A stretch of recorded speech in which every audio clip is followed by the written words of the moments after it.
In this video, I want to show you inside the Igloo editor and how you can begin building your own pages with inside Igloo.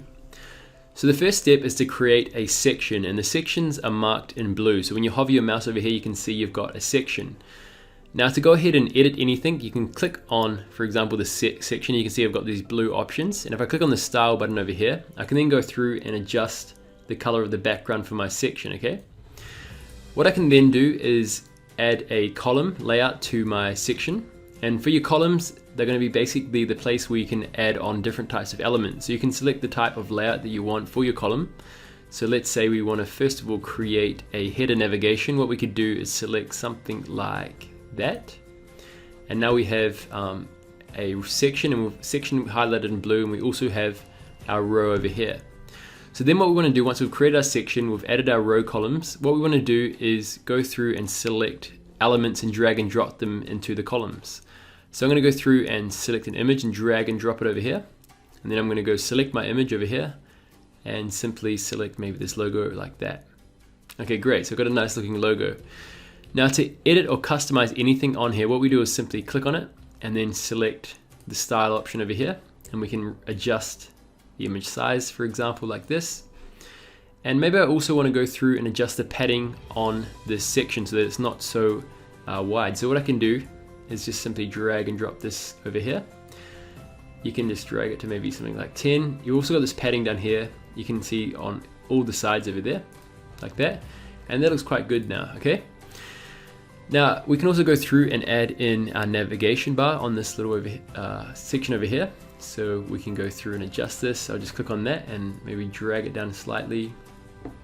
And what I also want to do is click on this row over here and go into the settings.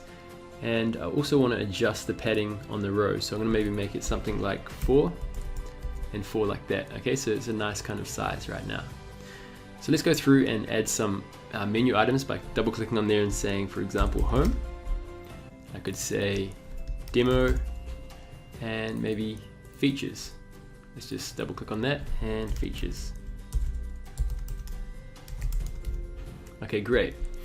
Now if you go ahead and create your row and you want to change it, what you could do is simply click on here and go to this little layouts icon, and it's also available directly up here as well, and then you can go through and select a different layout. So maybe in this example you would want to have a little 3-column one, and you might want to add a button over here as well. So let's go through and select a button. Just drag and drop it like that. And what I would do is maybe select a different preset, something like that, maybe, for example. And I'll bring the text size down, and I'm also going to change the text to say join now. Okay. And for this one again, I'm going to click on there and click again and adjust the padding of this button. So I'm going to bring it down like that. And I'd also want to go through and to my container settings and to the margin, and I want to just add some spacing at the top so that it kind of sits nicely in the middle of this section. Okay, great. So this is looking quite good so far, and maybe I want to go through and just adjust the settings and just bring this button to the left so it's a bit closer to the navigation. And already we have a really nice looking header navigation. Again, if you want to change any image, you just simply double click on it and you can go through and select an image. Maybe we'll bring this one down as well with some top margin at the top like that. And that looks really good, okay? So again, what we can do is add another building block by clicking on the blue button to create a new section, and we can add a new column layout. So maybe we want to select this one column over here. I'm going to go grab a headline and just drag and drop it over here and say creating web pages is simple in Igloo, okay? And again, for everything, what you can do is simply click on it, select the style, and you can adjust the size like so, just simply by dragging like that. You can adjust the text fonts, maybe something like that. And yeah, it's really, really simple to go ahead and do that, okay? Again, inside your row, you can drag as many elements as you like inside your rows. So maybe I'll drag that one and just put it down a little bit and adjust that size like this. Okay, and so maybe you want to add a different color to this background of this section. So what we could do is, again, click over here and then go to the background, and we can also add on gradient colors, okay? So maybe you want to have a nice 2-color gradient. What you could do is simply select, your first color, maybe something like that, and then your second color down here, And we've got a really nice kind of gradient. And maybe I want to make this one radial, so it has like a middle like that, or maybe even horizontal, depending on whatever looks good for you, okay? And I'll make this text color white. Now on the text, you can also add on things like shadows, so maybe you want to have like a little shadow on your text like that. Or maybe you want to add some kind of blur to the shadow, so it's not so sharp on the edges. And you can also adjust this like that. Or maybe you want to add like a glow effect onto your shadow like that. Okay, so you can play around with these kind of settings as well inside of here. And maybe you want to add an animation to your text. Just simply click on this button over here, and let's say slide down long, or even maybe skew left long like this. And that's looking really good. So as you can see, you can begin building up pages however you like by simply clicking on this plus button on the blue section to create a section.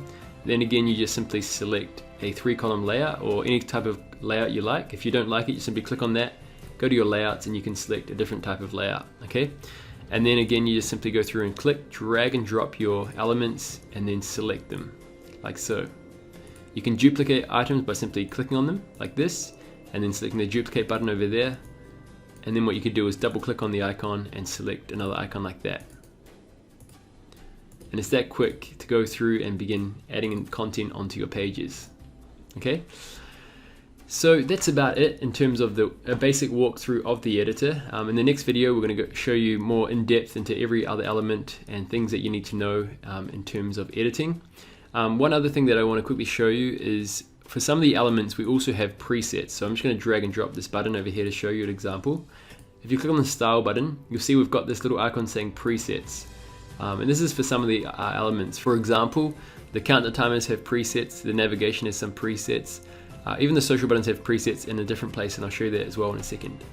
So what we can do is adjust things like the text style. We can adjust the padding on the sides of the button like this. And yeah, you can go through and select any type of preset over here for your button, okay? You can also add an icon onto your button. Let's say, for example, an apple. You can adjust the side that it's on. You can adjust the size of your icon like this. And you can also add on some credit cards directly underneath your button like that. Okay. One other thing is I'll just show you as well for the social buttons. If we just add one down over here, you'll be able to see we've got the presets on this drop down menu over here. So some of them are on the preset on the main navigation, and some of them are just in this little preset type for some of the elements. Okay, so again, that's just a quick walkthrough inside the Igloo editor.